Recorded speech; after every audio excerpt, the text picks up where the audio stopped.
Usually, even the strongest microscopes fail to make a typical molecule visible to us. But this particular molecule is so large that it is seen by us almost on a daily basis. This is Knowledge Simplified, and you are watching Is Your Rubber Tire Just One Big Molecule? Molecules are defined as two or more atoms of the same element or a different element that are bound together. So basically, when one of the smallest and the tiniest things, also known as atoms, the basic building block of a material, are bound together by a force, a molecule is formed. But often it is presumed that all molecules are microscopic. Well, not this one.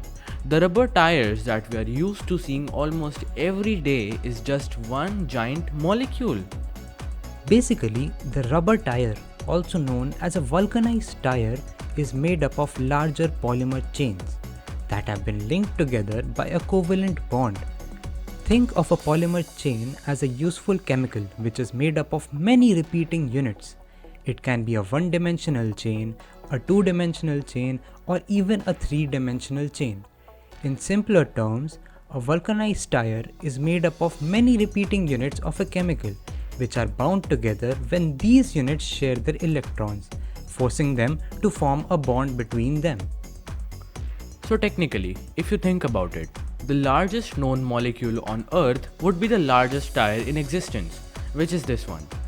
The Titan tire, nearly 14 feet tall, weighing 12,500 pounds, is used for ultra-large machineries. This tire definitely is one of the largest molecules on Earth, but we haven't even considered the broader picture yet. Who knows what mysteries lie in space? Well, if you learned something new in this video, consider subscribing. You can always change your mind. This is all from us, and we'll see you very soon.